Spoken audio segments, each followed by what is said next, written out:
오늘 함께 묵상하실 말씀은 사도행전 7장 말씀입니다.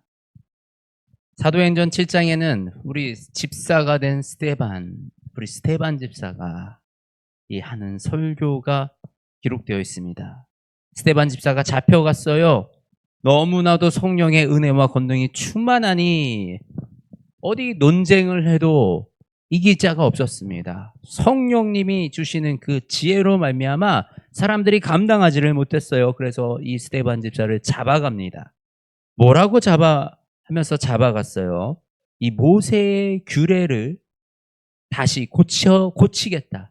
율법을 완성했다라는 그 예수님의 가르침과 이 성전을 허물라 내가 사흘 만에 다시 세우리라 라는 그 예수님의 가르침, 이 가르침을 문제를 삼은 것입니다. 우리가 지금 가장 중요하게 여기는 이 율법인데, 모세가 하나님이 직접 돌판에 세우신 그 절대적인 율법인데 그 율법을 감히 고치겠다고. 이 성전, 하나님을 모시는 하나님의 궤가 있는 이 성전을 허물겠다고? 이것은 유대인들, 바리새인들에게 절대 용납할 수 없는 그런 일들이었던 것입니다. 그런 스데반이 이들 앞에서 설교를 합니다. 설교 중에서도 가장 명설교라고 할 수 있는 너무나도 훌륭한 설교를 이들 앞에서 하는 것입니다. 먼저 이 아브라함에부터 우리의 믿음과 우리의 조상이 어떻게 이 믿음을 지켜나가고 우리가 이 복을 받기 시작했는지를 설명합니다. 하나님은 아브라함에게 복을 약속하셨지만 뭐라고 하십니까? 우리 5절 말씀에 그러나 여기서 밟으칠 만한 땅도 유업으로 주지 아니하시고 다만 이 땅을 아직 자식도 없는 그와 그 후손에게 소유로 주신다고 약속하셨으며, 하나님은 분명히 그에게 큰 축복을 주시겠다. 내가 너에게 보일 땅으로 가라. 그 땅에 너에게 주리라 라고 약속하셨지만 사실은 밟으칠 만한 땅도 유업으로 주지 아니하셨다. 아직 땅도 없고 후손도 없는데, 자식도 없는 그에게 후손에게 이 복을, 이 땅을 소유로 주신다고 약속하셨다. 하나님의 계획은 우리가 이해할 수 없다라는 것입니다. 하나님은 우리에게 이 땅으로 가라. 내가 너에게 큰 민족을 주리라. 자식 한 명도 없는 사람한테 큰 민족을 주리라. 이 땅을 주리라 라고 약속하셨다라는 것입니다. 그러면서 또 하나님은 이 후손이 나그네가 되어 그 땅 사람들의 종으로 삼아 400년 동안 괴롭게 한다. 아니, 하나님이 복 주시면 복을 주시지 왜 또 400년은 괴롭게 하시고, 그렇죠? 이렇게 하나님의 뜻은 우리가 인간의 생각으로 이해하기 어렵고, 내가 주어진 환경, 지금 하나님은 왜 나에게 이 시간을 허락하시는지 우리의 생각으로는 이해하기 어렵다라는 것입니다. 그럼에도 불구하고 하나님은 그 계획을 이루어 가시며 결국은 요셉의 때에 요셉의 자손들, 요셉의 형제들을 통하여 그 계획들을 이뤄 나가셨다라는 것입니다. 바로 요셉은 형제들에게 핍박을 당해서 그래서 애굽으로 딸려갔지만 그 애굽에서 이 큰 기근을 대비하게 하셔서 이스라엘 이 야곱의 가정이, 야곱의 자손들이 그 친족 75사람이 그곳에서 구원을 얻었다라는 것입니다. 그렇게 애굽 땅에서 이 이스라엘 백성들, 야곱의 자식들이 민족을 이루고 살아가기 시작했는데, 그때 모세가 나타나서 모세가 그 왕의 집에서 길러지더니,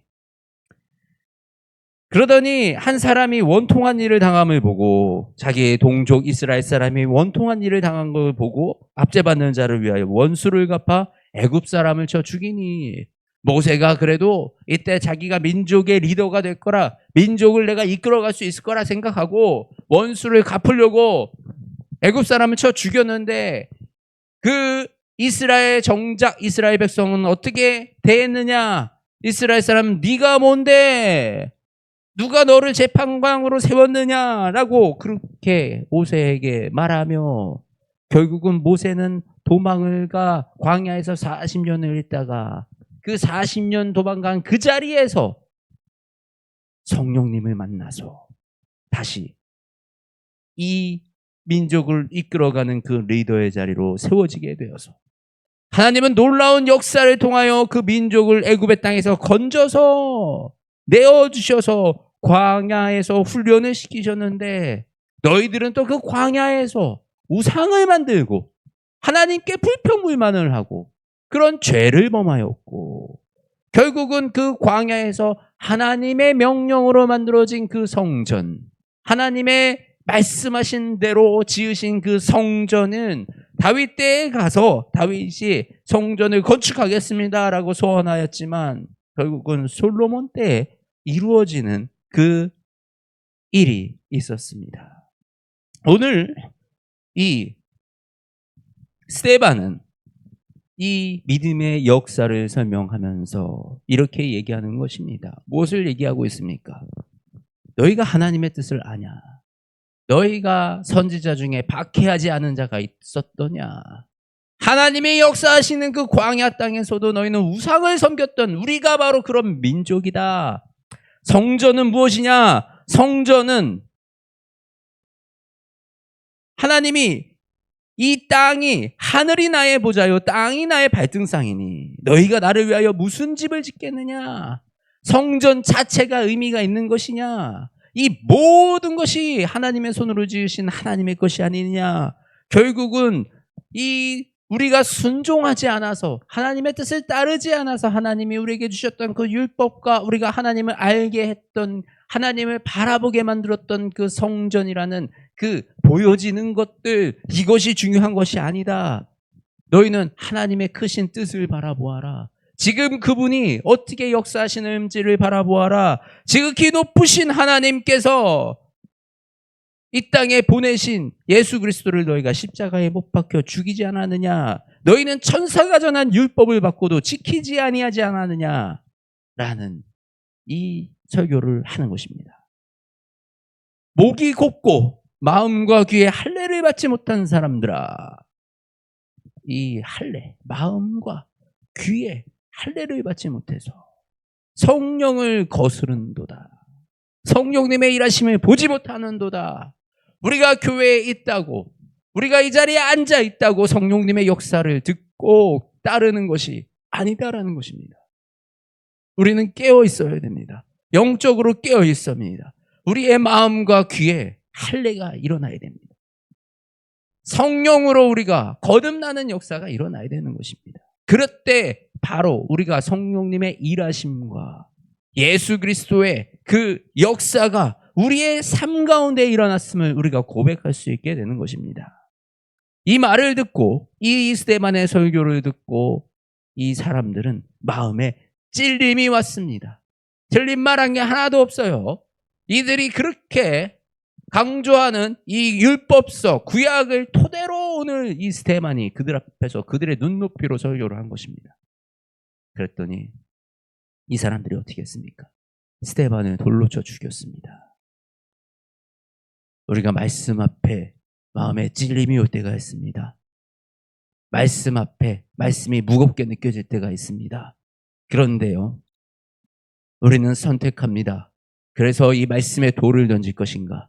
이 말씀에 회개하고 순종할 것인가? 저와 여러분은 회개와 순종을 선택하는 지혜로운 자들이 되기 원합니다. 우리는 회개해야 됩니다.